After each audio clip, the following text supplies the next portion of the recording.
I'm doing a video on my new Magic deck. I did a video a little while ago about my last one that I took apart to make this one. That was the one that I got rid of my playset of natural orders for, which kind of sad that I had to get rid of those, but I don't really want two decks that are so similar.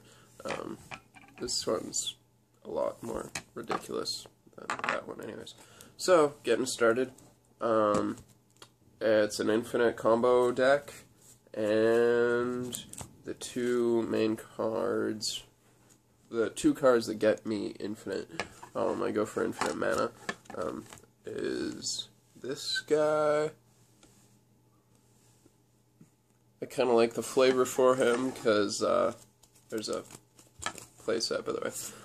I kind of like the flavor for him, because he wasn't, it says that he wasn't expected to do anything, but when this guy comes along, the Grand Architect, he sees a lot of potential, and another playset out of him, by the way. Sees a lot of potential and does really cool things with him. And then I use that infinite mana to...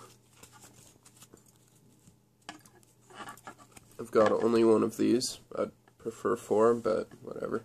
I don't have the money. To set off all these abilities. That gives me infinite life and infinite draw cards, infinite other things as well.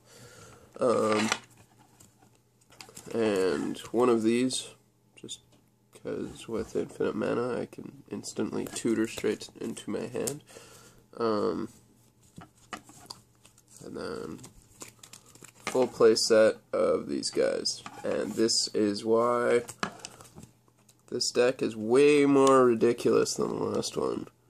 Because not only do I get the infinite life, I can make infinite Eldrazi tokens with this middle ability. But I also have, I can cast infinite cards that I own from outside the game. So, I'm only limited by, theoretically, how many cards are printed, how much money I'm willing to spend on getting all the cards that are printed, and how many cards I'm willing to carry around with me.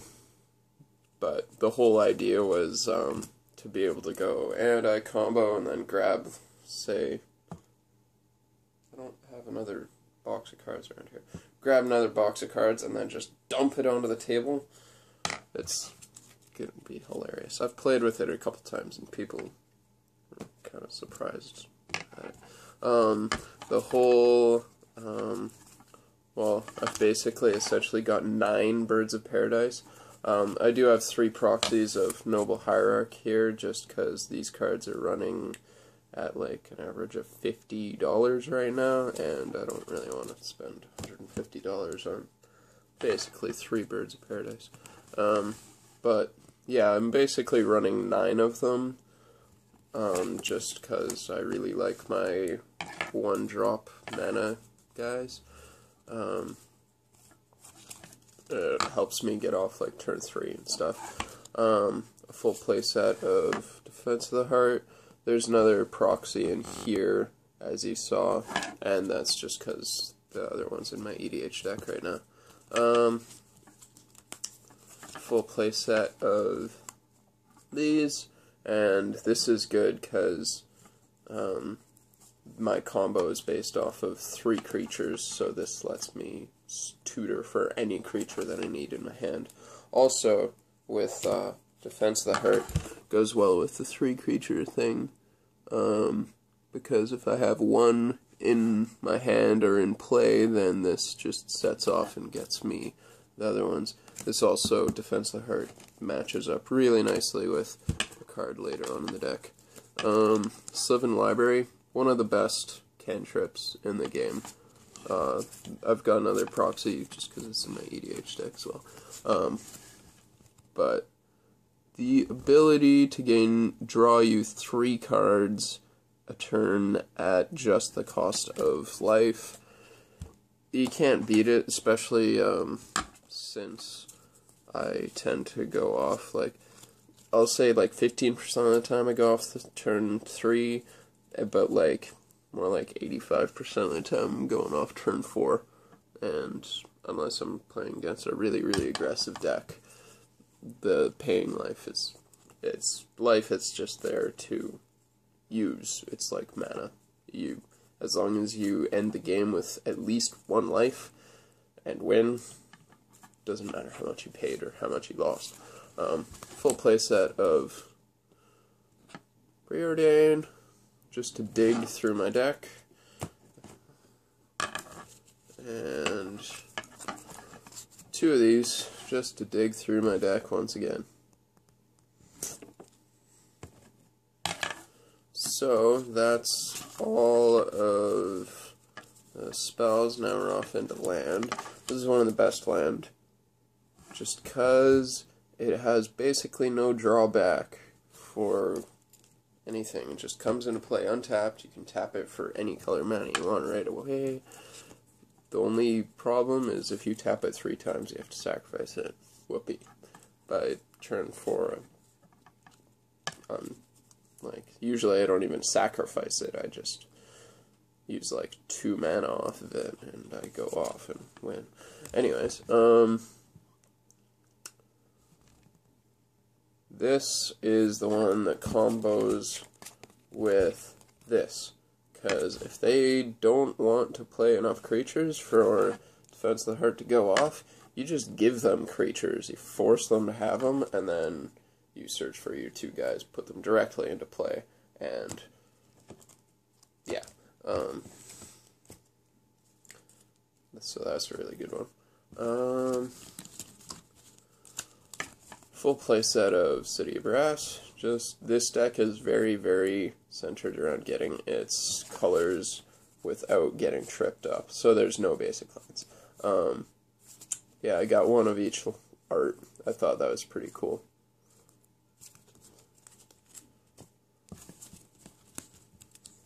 And for breeding pools, kind of hilariously, this is one of the worst lands in this deck because it deals quite a bit of damage to you.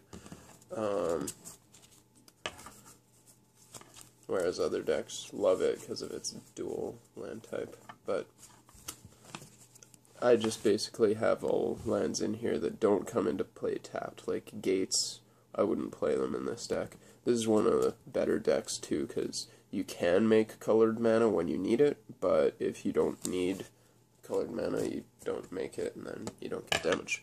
I'm gonna shuffle this up. Oh, wait. Hang on a second. I need to get the cards that I can play from outside the game. Basically, the most important is Emrakul, because he gives you a second turn, so once you cast all your stuff, you take the second turn and you can actually attack with all the stuff.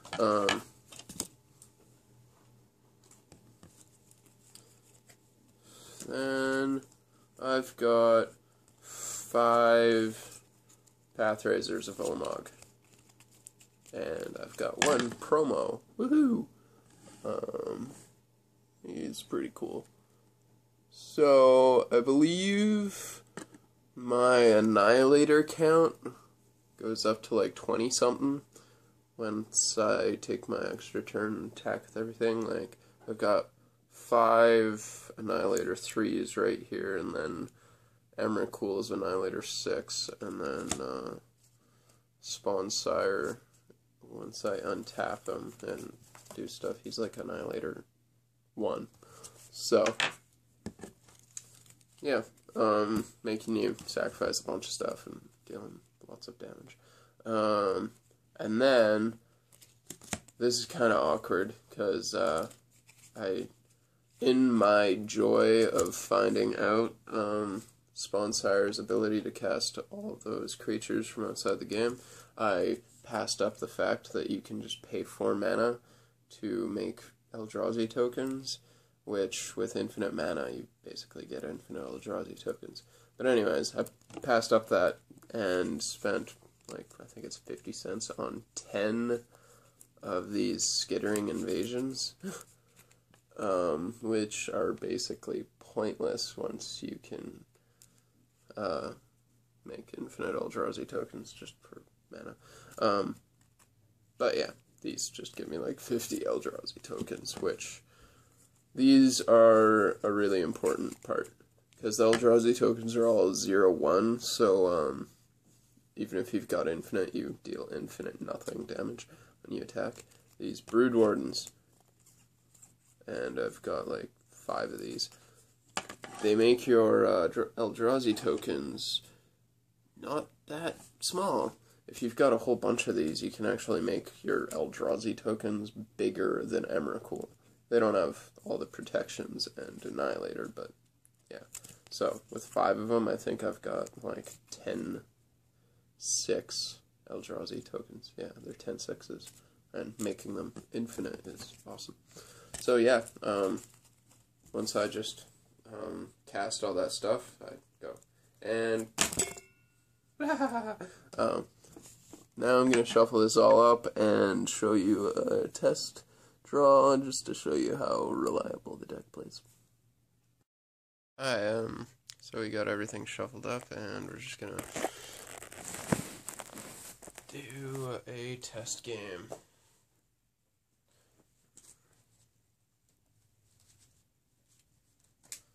Hopefully we go off turn 3 or 4.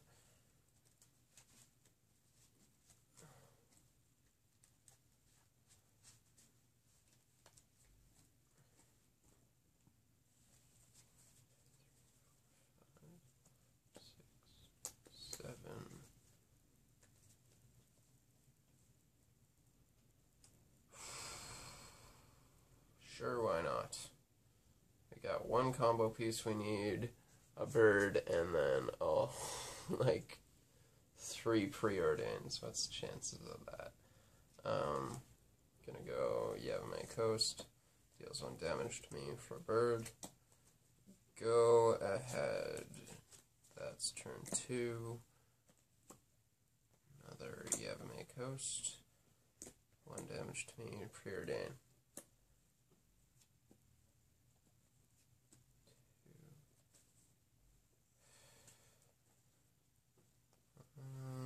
That on the bottom, because I already have 1 in my hand, and we're gonna keep Defense of the Heart on top, drawing a card, and then use a bird to preordain again.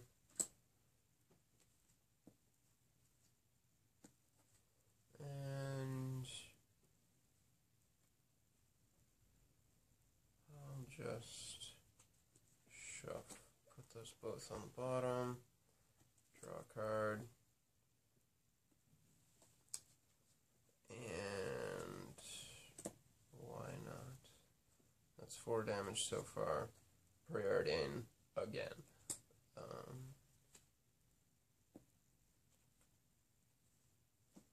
Put them both on the bottom. Yay, a Grand Architect. Alright. So that was turn 2.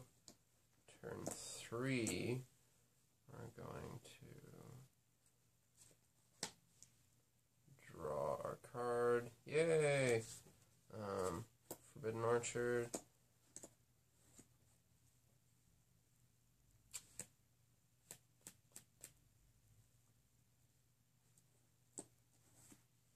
Instead of giving them a guy, I'm just going to Grand Architect right there.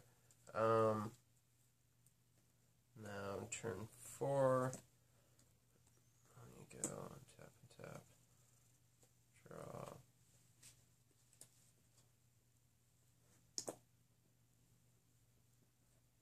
Actually, doesn't matter if we give him a guy right now. Billy Paula, and then 1. Turn Billy Paula into blue, and then force tap him with Grand Architect's ability. You can tap things when they have Summoning Sickness, as long as it's an external ability forcing them to tap. Yeah. So that's infinite mana, and I go Staff of Domination, infinite life, infinite tap, untap, all that stuff, infinite draw cards, and going to go this guy, infinite all the other stuff, into explosions.